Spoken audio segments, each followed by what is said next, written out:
6.25 한국전쟁은 북한의 기습 남침으로 시작되어 대한민국이 절체절명의 위기에 놓였지만 다양한 요인들이 복합적으로 작용하여 나라를 지켜낼 수 있었습니다. 1950년 6월 25일 새벽 4시 고요했던 한반도에 총성이 울려 퍼집니다.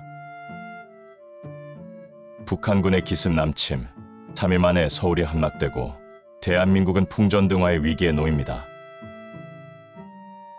국군과 피난민은 끝없이 남쪽으로 후퇴하고 최후의 보루, 낙동강 방어선만이 남았습니다. 전쟁 발발 직후 수도 서울이 함락되는 등 위기를 겪었지만 국군은 후퇴하면서도 낙동강 전선에서 최후의 저지선을 구축해 북한군의 공세를 막아냈습니다. 또한 악도병, 의용군 등 수많은 시민들이 자발적으로 참전하여 방어에 힘을 보탰습니다. UN 안전보장이사회 결의를 통해 미국을 비롯한 16개국의 전투지원국과 6개국의 의료지원국이 참전했습니다. 특히 미군은 지상군, 해군, 공군을 투입하여 대한민국 방어에 핵심적인 역할을 수행했습니다. 절망적인 순간, 대한민국을 구하기 위한 희망의 손길이 이어집니다. 미국을 주축으로 한 유엔군이 참전했고 맥아더 장군의 지휘 아래 모두가 불가능하다고 여겼던 작전이 시작됩니다. 바로 인천 상륙작전입니다. 1950년 9월 15일 더글러스 맥아더 유엔군 사령관의 지휘 아래 미국과 한국 해병대가 인천에 상륙했습니다. 당시 대부분의 북한군이 낙동강 전선에 집중되어 있었기 때문에 후방의 인천은 방어가 취약했습니다. 인천 상륙작전은 북한군의 보급로를 끊고 서울을 탈환함으로써 전방에 있던 북한군을 고립시키는 데 성공했습니다. 이 작전의 성공으로 국군과 유엔군은 북한군의 퇴로를 차단하고 북진의 발판을 마련할 수 있었습니다. 서울을 되찾고 국군과 유엔군은 북진을 시작합니다. 국군과 유엔군이 북진하여 통일을 눈앞에 둔 시점에서 중공군이 대규모로 참전하며 전세가 다시 불리해졌습니다. 그러나 전선이 38도선 부근에서 고착되면서 최종적으로 대한민국의 주권을 지켜낼 수 있는 휴전협정의 기초가 마련되었습니다. 끝없는 교전 끝에 전선은 38도선 부근에서 고착되고 길고 긴 협상 끝에 1953년 7월 27일 마침내 휴전이 성립됩니다. 6.25 전쟁은 단순히 총과 대포가 오간 전투가 아니었습니다. 자유를 지키기 위해 싸웠던 수많은 희생과 국제사회의 도움이 있었기에 대한민국은 현재의 번영을 이룰 수 있었습니다. 전쟁의 비극 속에서도 굳건히 나라를 지켜낸 그들의 희생을 기억해야 합니다.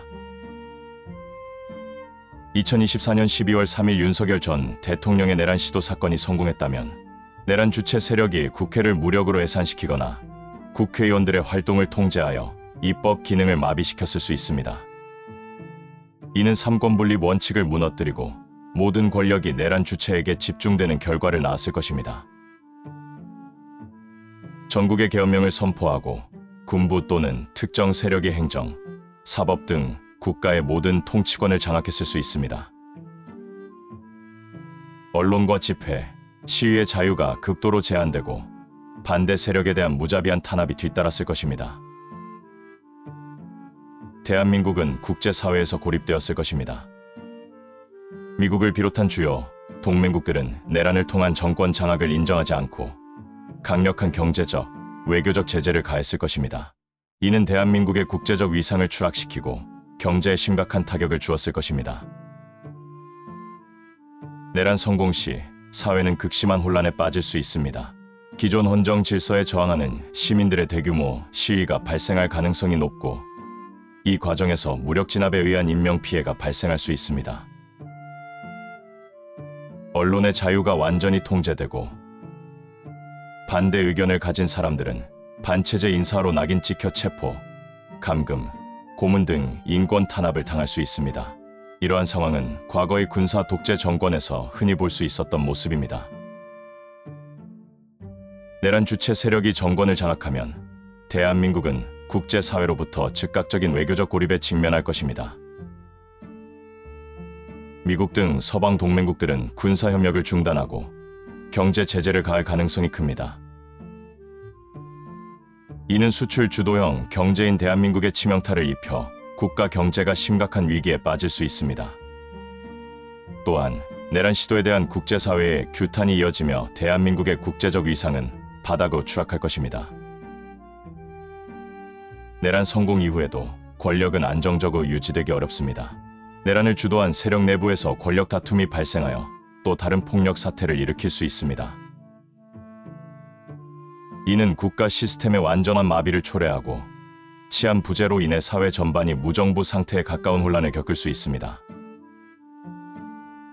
과거 내란 성공 이후에도 내부 분열로 인해 정권이 불안정했던 여러 역사적 사례들을 보면 이러한 가능성을 배제할 수 없습니다. 오늘 우리가 누리는 자유와 평화는 수많은 사람들의 희생 덕분입니다. 이 소중한 가치를 지켜나가고 후손들에게 더 나은 민주주의 국가를 물려주는 것이 바로 우리의 책임입니다. 절대 다시는 우리는 그날의 비극을 경험하지 않기 위해 깨어있는 시민으로서 함께 행동할 것입니다. 우리 모두가 민주주의를 당연한 것으로 여기지 않고 끊임없이 지켜나갈 때 그날의 비극은 반복되지 않을 것입니다. 미래를 위한 우리의 작은 행동이 큰 힘을 만듭니다. 영상이 마음에 드셨다면 구독, 좋아요 눌러주세요. 감사합니다.